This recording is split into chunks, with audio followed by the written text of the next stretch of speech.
Welcome to this very, very, very special episode of the HRchat Podcast.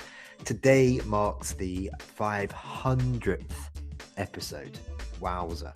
You know, back in 2016 when we started the podcast, there was no way that I thought we'd reach such a big milestone. Hey, this is Bill Banham. Since then, we've published over 12,000 minutes of content, received hundreds of thousands of downloads, and featured some of the biggest brands in the world of work. The HRchat Podcast has given me and guest hosts, including Tim Baker, Matt Burns, and Pauline James, the opportunity to speak with and learn from some of the best and brightest minds in HR, leadership, tech, talent, law, wellness, DEI, and a whole bunch more. Before I go any further, I'd like to acknowledge the hundreds of guests who've been kind enough to offer their time and share their expertise on the HRchat Podcast. Amazing experts featured on the HRchat show include Dave Ulrich, Matthew Hamilton, Elizebeth Varghese, Mark S. Babbitt, Dave Millner, Brian Kropp, Ben Eubanks, Roger Thorpe, Monica Roots, Craig Fisher, Rob Bramage, Kevin W. Grossman, Jacob Morgan, Ray Wang, Jim Knight, Chris Bjorling, who also does some work with me on the HRchat show, and we host the People in Performance podcast, Matt Charney, Janice Sutherland, Pete Lampson, Barry Flack, Rupert Morrison over at Orgview, Dr. Philip Meads from the NASA Kennedy Space Center, Russell Robinson, Hassan Faruqi, Mike Sipple, Bill Treasurer, Mervyn Dinnan, Perry Timms, Nicole and Mike from Blue Ivy. You guys are awesome. Jesse Ryan, you're great. Erica Broadwater, Kevin Oakes, Josh Linkner, Al Adamson, Dr. Charles Handler, Brian Sommer, Ben Brooks, Mandy Price, Tom Boudreau, Shadi Sturkle, Kelly Kaufman, Scott Lane, Kathy Caprino, Sean Fahey, Cecilia Crossley, Eve Boudreau, Ryan Porter, Lauren Flocco, Paul Gray from the HR Review, Tia Graham, one of the happiest people I've ever met, Natalie Egan, Stephen Chedletsky, Ilya Brodsky from over at Van Hack, Charlene Thomas from UPS, Lee Mitchell, a wonderful human being, Lauren Waters from Zero, very cool person again, Rob Catalano, can't say enough good things about Rob, Bill Howard, Johnny Taylor from SHRM, and Diana Spencer from the McGowan Fund, Louise Triance, JT O'Donnell, wow, what an inspiring person, Janet Stovall, Debbie Mono over at Genos, Sam Eaton, Gethin Naden, the guy is just awesome and he continues to write amazing books, Elvin Turner, Tim Sackett, Chris Bailey, and William Tincup. As it's the 500th episode, I decided it would be fitting to offer up the mic today to someone that I hold in very high regard because, among other things, he leads a company creating an impressive amount of high quality and very, very insightful content to educate and inspire the HR talent and leadership communities. This includes a super impressive podcast. Jason Averbook is the CEO and co-founder over at LeapGen, the HR technology consultant and digital transformation company shaping the now of work. Jason is a very well-respected thought leader and leading analysts in HR, the future of work, and technology's impact on that future. At LeapGen, he helps organizations shape their future workplace by broadening the executive mindset to rethink how to design and deliver employee services that meet the expectations of the workforce and the needs of the business. He's also the host of the awesome Now of Work podcast, which I've been lucky enough to appear on as a guest alongside Jess von Bank. And, well, that just leaves me to say thanks to everyone who's tuned into the podcast over the years. Here's to another 500. And now for the conversation with a podcast hero of mine, Jason Averbook.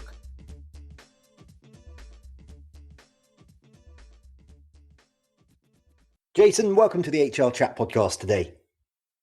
Hey, thank you so much, Bill. It's so great to be here. I really appreciate you having me. So, Jason, beyond my wee introduction there, why don't you take a minute or two and tell our listeners all about yourself? Wow, all about myself, everything. So, really fond, let's just use that, fond of the combination of business, education, and technology. So my father was a business person. My mother was a teacher. and I was kind of a technology geek growing up. And the combination of those three really created my career in the world of HR and workforce technology. So really, really love the combination of those three, and therefore excited to be with you today.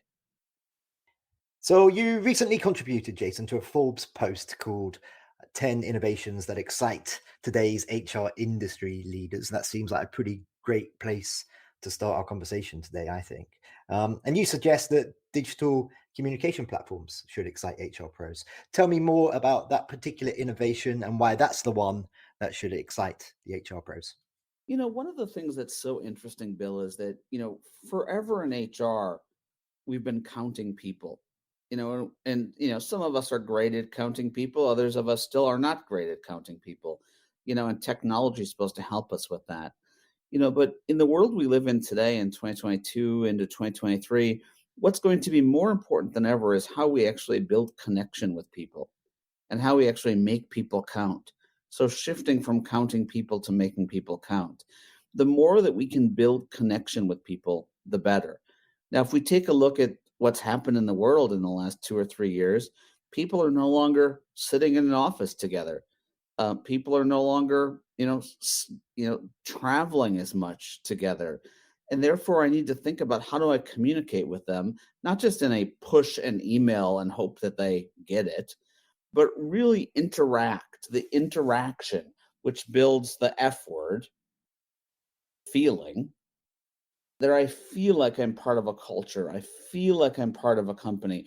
I feel like I understand the mission. I feel like I'm aligned, and I feel that I'm in a safe space where I can do my best work. That's how we as humans best perform. So for me, how do we get away from this kind of, let's put up an intranet site, which is a link farm, or let's put out a bunch of applications where people have to pull stuff from. But let's think about how do I push and pull together to really build connection with the workforce. That's why I think that is one of the, if not the most important pieces of technology and digitization that HR and enterprises as a whole can be focused on today. The days of matching web keyword searches with resumes and job descriptions is over. It's all about cultural fit. WorkZinga empowers job seekers looking for jobs and employers looking for new hires to have thoughtful and insightful conversations, making the recruiting process more successful for both sides. Learn more at workzinga.com. That is a pretty fantastic answer. Thank you. Hey, Jason, you and your team over at LeapGen, you guys create a lot of amazing content. I've got a lot of respect for how much and the level of the high quality of the content that you create in various different formats, whether that's events, webinars, written content. And of course, you've got the awesome Now of Work podcast, and you're at over 160 episodes released, maybe 166, I think I saw today. I've been lucky to be on a guest on one of the episodes with Jess, and I had a lot of fun. Tell me a little bit more about the podcast. So, when you think about when 2020 hit, one of the things that became really, really important to me. Actually, before I do that, I just want to thank you for the compliment on the content. And I'll answer your question in a second. But to me, content is education. Education makes the world better. If people are educated, if they're educated with content that isn't bias, if they're educated that is opinion, but not tied to specific technology or specific processes or specific idealism, but really about making work better, I think that just makes the world better. So that's why we do content. Now, that podcast was created as a way back to originally how I talked about like who I am, to build connection with people. And the concept of connection, there are a lot of lonely people in today's world.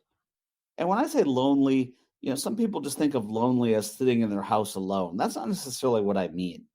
I mean lonely as I don't really know where to go. I don't really know if I'm happy in my career. I don't really know if I'm doing the right thing at work.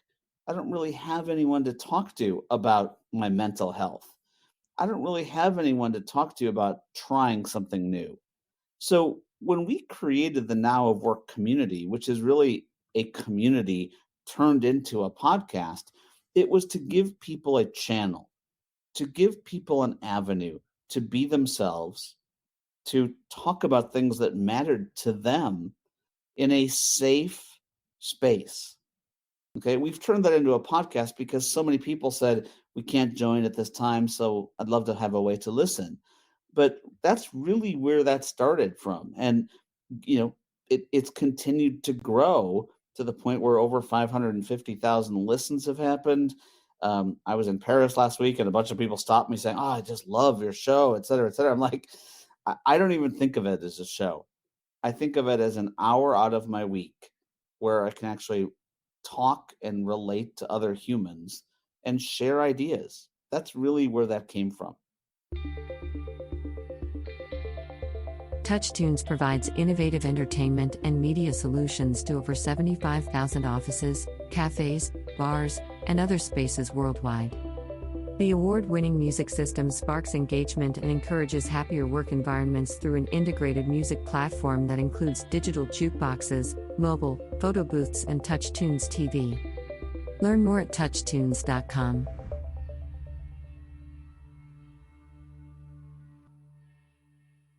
I love that answer. Thank you very much. So this week is a special week, Jason, because it celebrates the 500th episode of the HR Chat Show. Gosh, I can't believe it's that many. It's been thank you. It's been a labor of love, and in the early days, it took a while to get it out there, but it's fairly well received these days, I think, and we've been very lucky to have so many amazing guests on over the years, and I can't thank them all enough for their time, for their expertise, and for sharing with the community. When you guys, with your podcast, when you get to episode 500, Jason, what would you like to think that you can look back and point to in terms of its impact? So first of all, I just want to say it again. Congratulations on getting to 500, because, and I'm just going to say something, and it's not meant to toot your horn or toot anyone's horn for that matter. But what I'm going to say is that doing this is not as easy as people think it is by just tuning in and listening to an episode. There is so much work that goes in to putting out content the way that you do, Bill, to the community and getting to 500. Like, I'll answer your question in a second. I hope we can get to 500. But getting to 500 is such an accomplishment. And that just means to me that you've influenced the world in 500 different ways. And there's not a lot of people in the world that can say that. So congratulations on that. Thank you, Jason. You're welcome. When it comes to it's going to answer it's going to answer the question that you asked me, is what do I hope if we get to 500? If we get to 500, I hope, and this has already happened, so it's a little bit of a cheat. But I hope that someone would walk up to me at a conference, or walk up to me in one of our customers, or walk up to me wherever and say, because of something I heard or something that I consumed, it changed the way we, my family, my life, the way we did something. And to be honest with you, I don't really care what that is. But if you have the ability, which we all do, and I wish more people took advantage of it, to be honest with you, to influence others, not influence in getting them to do something, but influence their thinking so that they learn, so that we all learn together, we all grow together, and we together build the future of what work looks like, which is why I started every business I've started, was to make work better for my two boys that are now 18 and 15. If we're lucky enough to get to 500 and we still have people saying, I just love listening to your stuff because it stretches my mind, it gives me that safe space, and most of all, it makes me feel human, Like, that's a big W for me. Hey, I want to talk a little bit now and focus a little bit on the employee experience, because this is something you're terribly passionate about. I've watched and listened to a bunch of interviews with you, and I know this is something that you're very keen to get the message out there on. In the context of improving the employee experience, Jason, what does continuous improvement mean to you? So, the interesting thing about employee experience, Bill, is that so many people have so many different definitions for it. And I'd like to start by answering your question with just a simple definition or a simple statement, which is we're all humans outside of work. And at work, we should also feel like humans. So, what do I mean by that? Once again, I'll say it's 2022 outside of work. What year does it feel like inside of work? Is it as easy to get stuff done inside of work as it is to get stuff done outside of work? I'm human outside of work. Am I asked to do inhuman things inside of work? Little examples like that. How many times do I ask my kids, in a given week how they are? Quite a few. How many times do I ask my employees in a given week how are they?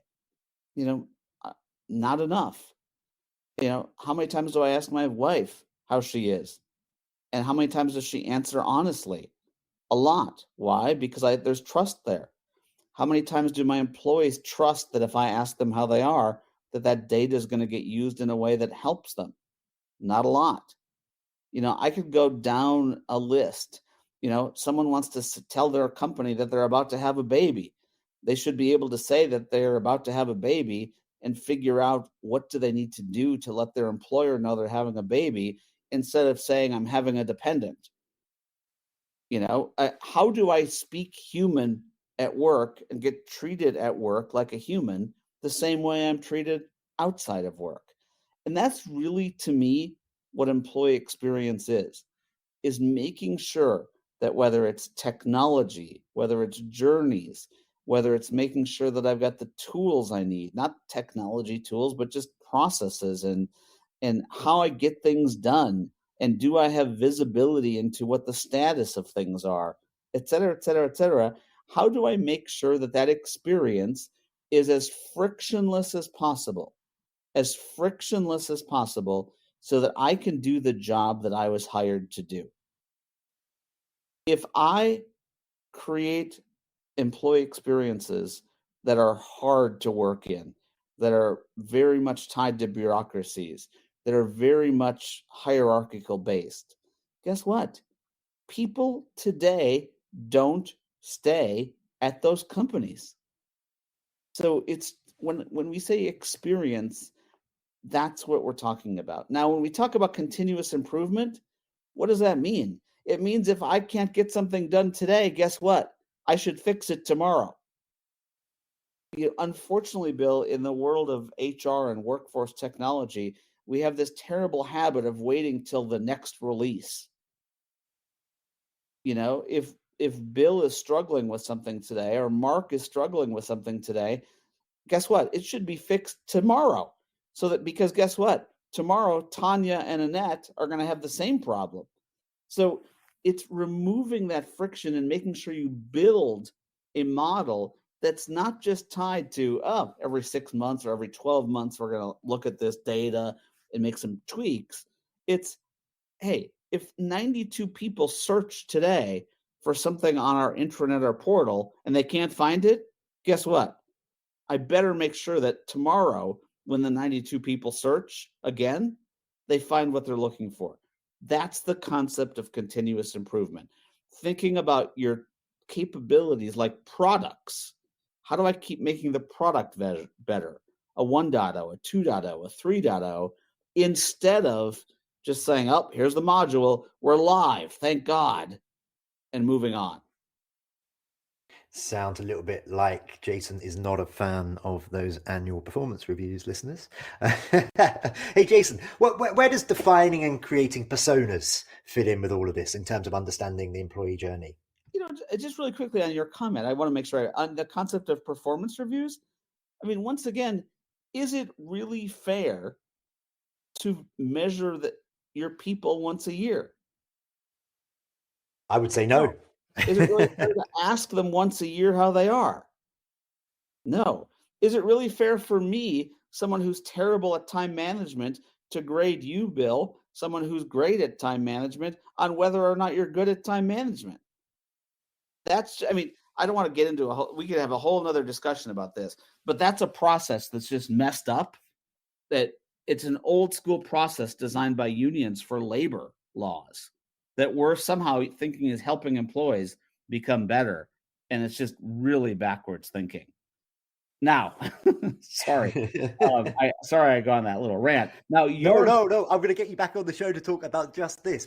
We'll call it Jason's rant. It'll be a special episode. Totally. Now you have to, because I ranted, I forgot your question. So you need to repeat that question for me. Sorry. Absolutely. I was asking you about where defining and creating personas fits into the process. Yeah. So, when it comes to thinking about personas are really a way. Personas are a way that we can infuse empathy into what do we do. Now, in order to infuse empathy, I need to understand my people.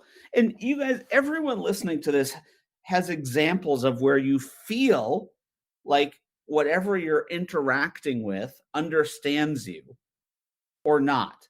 I'm just going to read you something, Bill. I just got a text message, real life, from a site called 1-800-CONTACTS. And it says, success. Your contact lens prescription is verified. We can ship your order now. Cue the celebratory dance music. Tap the link to view your prescription. Now, when you think about that, look at that. There was the success exclamation point.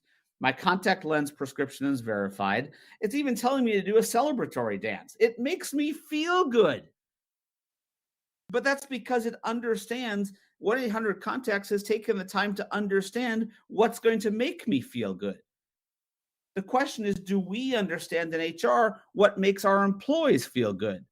By pushing them out a transaction called self-service that they don't know how to use, that's not going to make them feel good. By having them leave a voicemail and hopefully someone gets back to them, that's not going to make them feel good.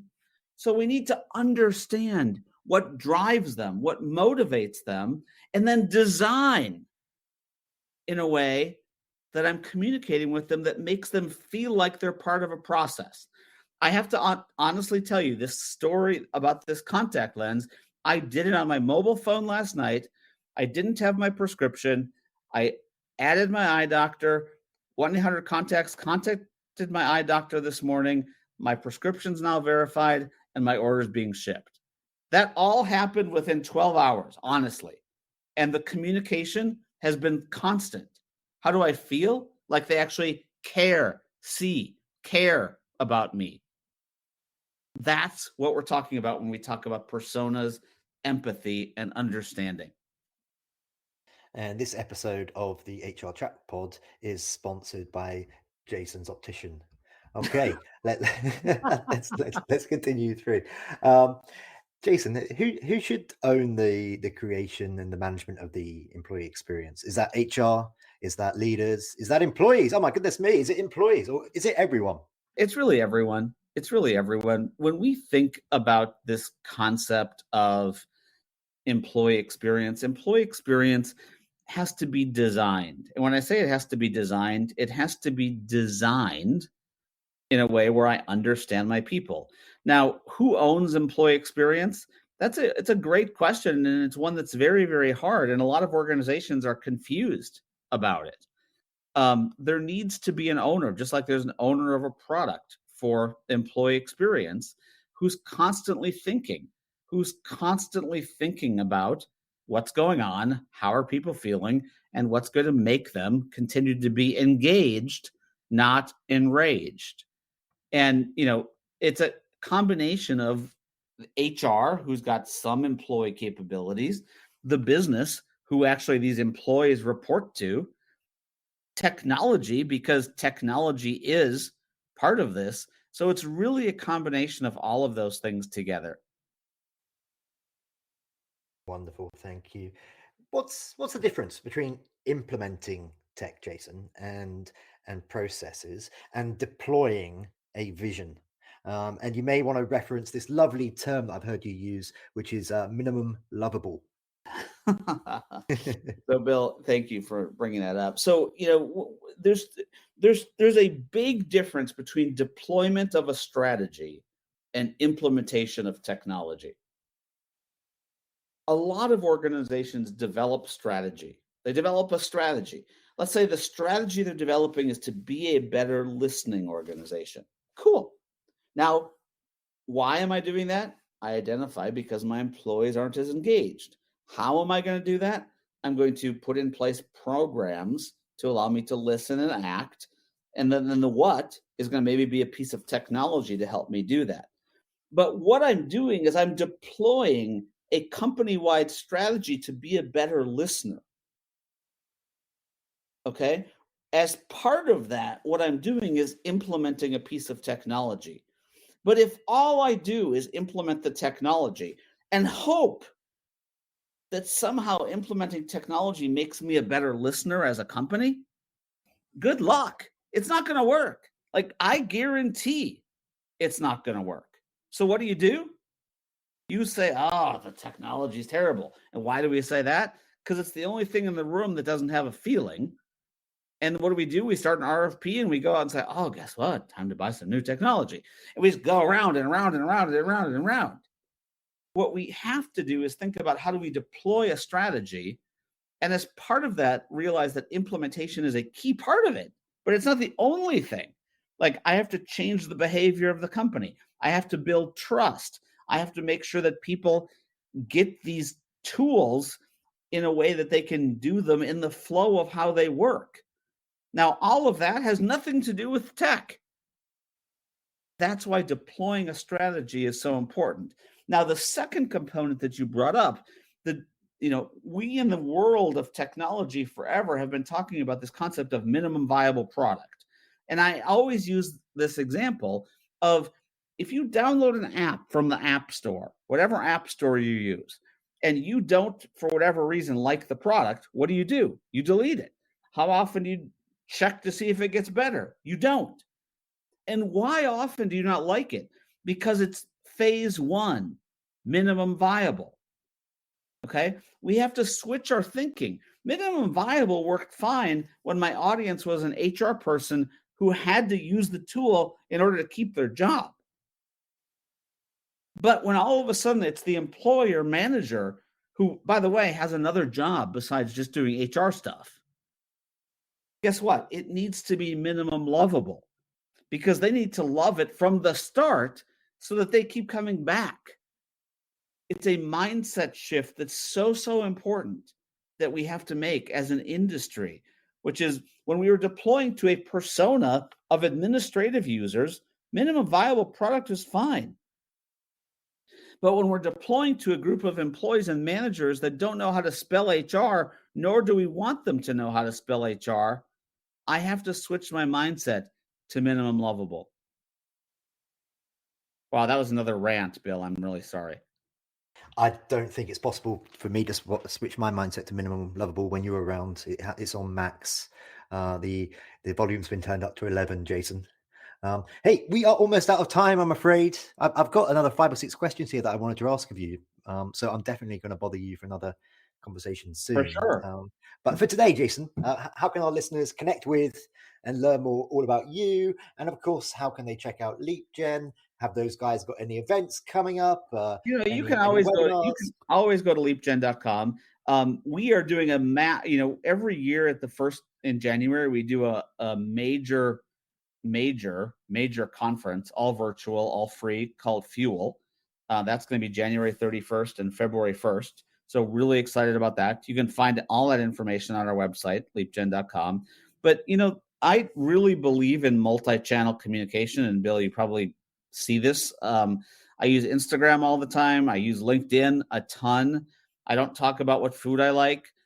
I use Twitter. I talk about this whole concept of where work is today and where it's going. So please connect with me there. I promise you the content is not invaluable.